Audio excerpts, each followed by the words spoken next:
What's going on, everybody? How are y'all doing today? Please excuse me if I don't sound as enthusiastic, bro. I had a crazy week. Not really crazy, but didn't get enough sleep Friday. Just came back from a wedding today. It's Sunday when I'm recording this. So just a little exhausted, but there's been so much information. TGS just ended, I believe, today, essentially. 23rd, it was the 20th, so 23. So basically it's done. Maybe there's finishing up everything, but for the most part, all the announcements have been come out. Everything has been said and whatnot. So yeah, I really want to get this video out. So yeah, we're gonna grind through it, bro. Also, just want to say, just trying out some different formats for videos. Let me know what you guys think about this. I thought, why not have my computer screen, on this thing, whatever, all that. And this is another episode, okay? I guess it's a series now of News Roundup. So whenever there's a lot of news and I want to talk about multiple things, we're just gonna compile it in one video. So that's what this is. So without further ado, ladies and gentlemen, the first thing on our plate. Oh my God, you see it. You've been looking at it since you opened up the video. Can we just have a moment of silence, please? A moment of silence.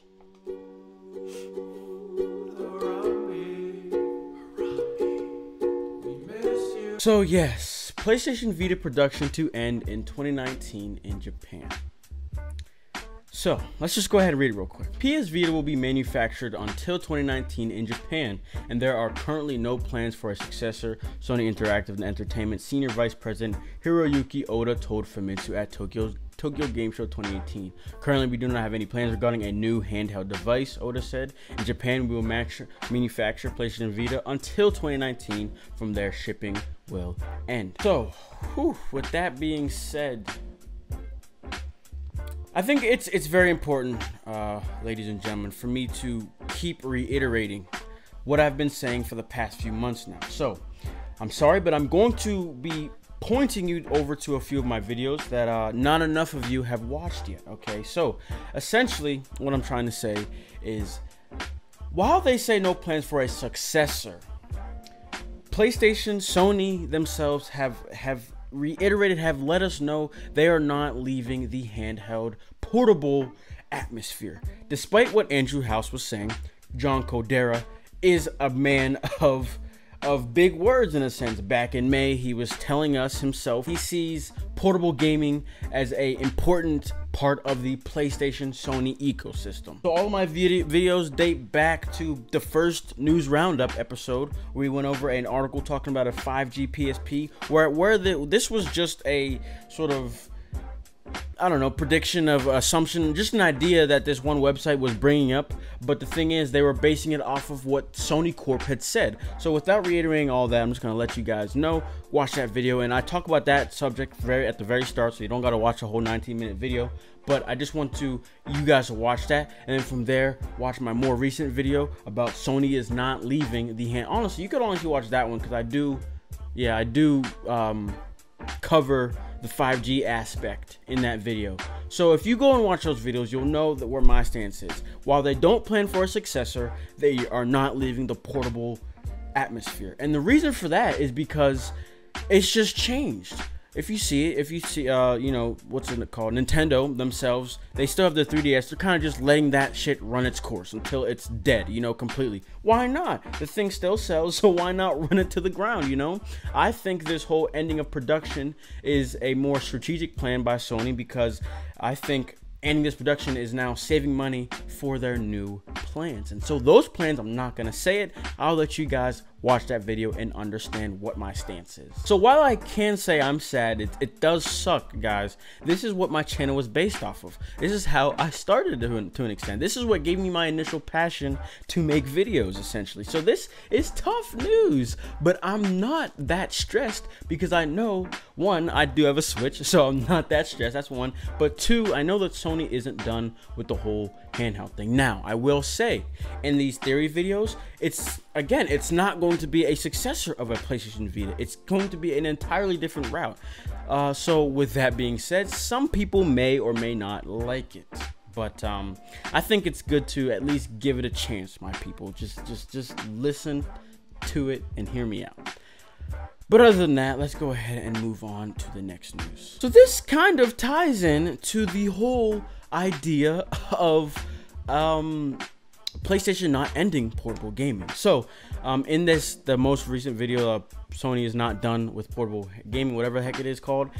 PlayStation Now adds PS4 and PS2 game downloads. So in that video, I kind of talk about, I think PlayStation Now had a bigger end goal. It wasn't just for this streaming.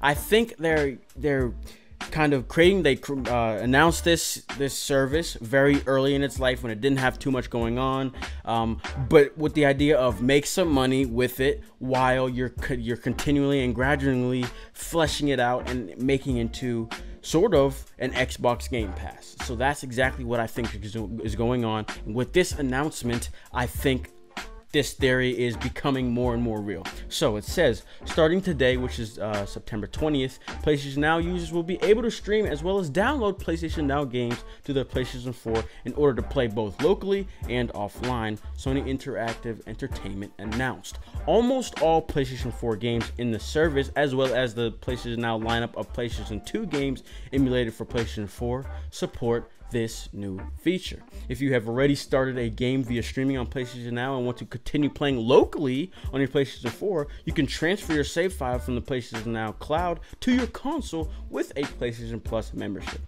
Whatever. I mean, I think you need cloud saves. You have to have Plus to have cloud saves, so that makes sense. Sony noted that while downloaded games are playable offline, you will need to connect your PlayStation 4 to the internet every few days to verify your PlayStation Now subscription. That makes sense, you know.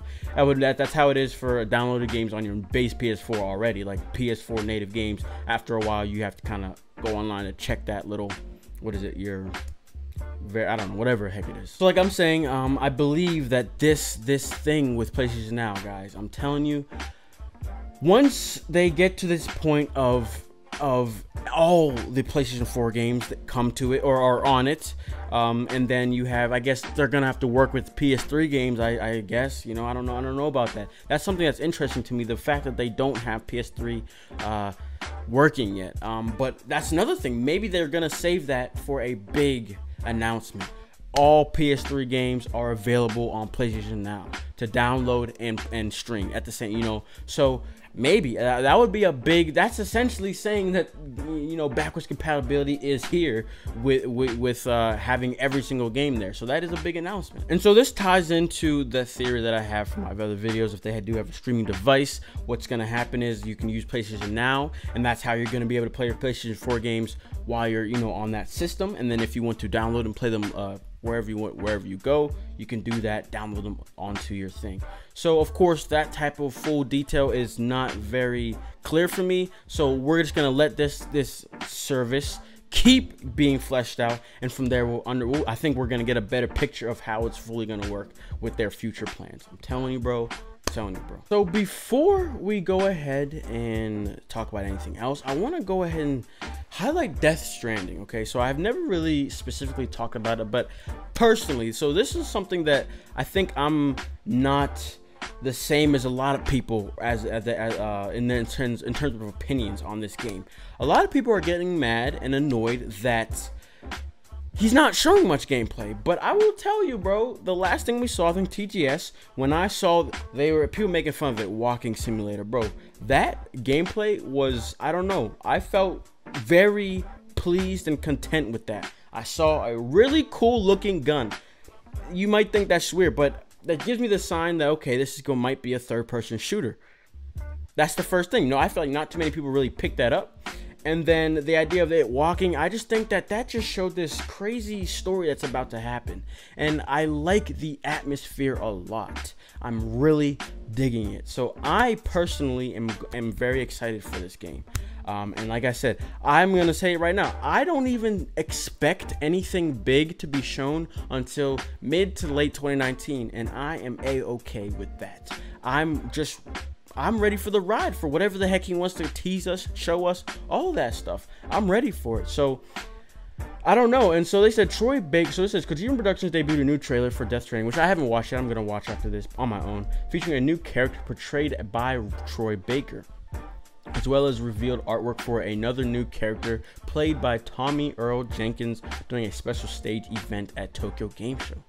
New artwork for previously announced characters were also revealed. So here are all the characters thus far. Troy Baker's character again, this character looks crazy, and I think he looks amazing. So it says Tommy Earl Jenkins. This dude look crazy. Holy, I love this atmosphere world he's building right now, bro. And that's like, especially for a story-driven game, that's all you have to capture me at. Once you get me with the characters and just the worldview, what's going on, that's all I need. You know, I'm probably gonna like the game. Mads Mikkelsen's, I don't know if I said that right, but we saw him one of the very first ones. We saw Del Toro. I don't even want to try to say it. Lindsay Wagner. This girl looks bad in the freaking last trailer we saw. Same with this one, Leah Seydoux. Holy crap, this man is making a freaking movie, bro. He's making a movie. Look at these characters. They're showing me the cast. He's literally showing me the... I love it. Norman Reedus. I love it. I love it. I love it. I love it. I love it. I really... Oh my God, I'm telling you. So this one has English. So yeah, I'm gonna watch it on my own. This is supposed to be news roundup. I don't really want to, you know, go into that aspect of it. So last but not least, I was thinking about making a full video for this, its own separate video for the God Eater 3 news, but there's a little bit too much, and with this, you can see there will be a demo coming. So I think I'm just gonna leave all that, you know, gameplay or those videos out. Just let it sit. I think you guys probably saw it anyways, but I do want to let you guys know there is going to be a limited time action. Oh, I think they mean, okay, so the demo is going to have a certain amount of time that you could play. I was wondering what they meant by limited time. I thought they meant it was only going to be available for a limited time. No, I think it's going to be like, maybe it'll be like a full build that we can play, but only for a certain amount of time. We'll see. Anyways, just the fact that I'll be able to play it, that's all I need, so I don't really care. But anyway, so it says there's a second God Eater Orchestra Live also announced. So this might also be an announcement for when we'll get a concrete US release date. So let's see what it says. So it says Bandai Namco will release a free limited time action demo for God Eater 3 via the PlayStation Store in Japan. So that's another thing, guys. If you want to get this demo, go ahead and make a PlayStation Japan account. I already have one, so because that's the only way you're gonna be able to play it. So it says the company announced during the God Eater 3 special stage event at Tokyo Game Show 2018. The publisher also shared a sneak peek of the game's opening animation. Bro, I'm telling y'all, that shit looks lit, but it's done by Ufotable, so you know they always make crazy stuff. It says as well as new gameplay footage. So that's the one. There's a lot of gameplay footage out there, guys. If you are wanting to look at it, I'm telling you, one of the biggest things I want to throw out is the beginning hub work, because I think we're gonna go somewhere else as well. I don't believe that little small cell, yeah, whatever, is gonna be our only home base where we pick missions for the, yeah, I'm sure that's just for the beginning part of the game and things like that. Yeah, with that being said, so I'm expecting maybe, because I don't know what else they gotta tell us. They gotta show us for another Orchestra live stream. You know, I really don't know what else y'all gotta tell us besides a US release date. So we'll see what happens with that. And actually, oh God, holy crap.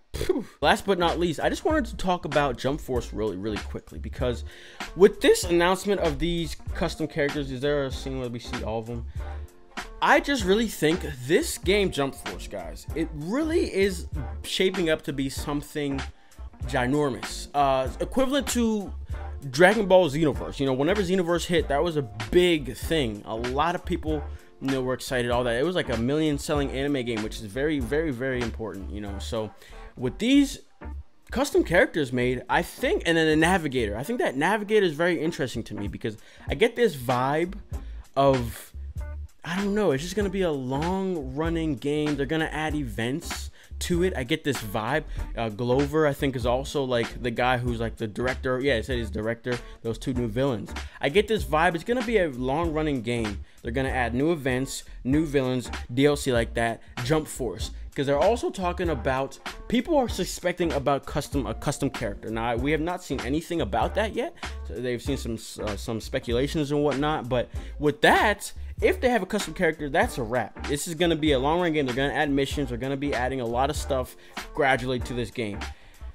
I don't know how I feel about custom characters, though, because I thought I was going to get this game so I could play as my anime characters from all these different universes. I want that. Whenever you get into this whole custom character, people don't do that anymore. They use their custom character. Just the same way it is for Xenoverse 2. No one really uses the normal characters. They do, but not, and you know, not commonly. So I don't know how I feel about that, but yeah, I just wanted to touch on that as well. Other than that, that's all I gotta say, bro. I'm telling you, I'm feeling about to pass out right now. Holy crap. But yeah, hope you guys enjoyed. Let me know what you guys think about, like I said, about this video format. And then yeah, whew, I will see you on the next video. Peace. Why these niggas always trying to move when I move?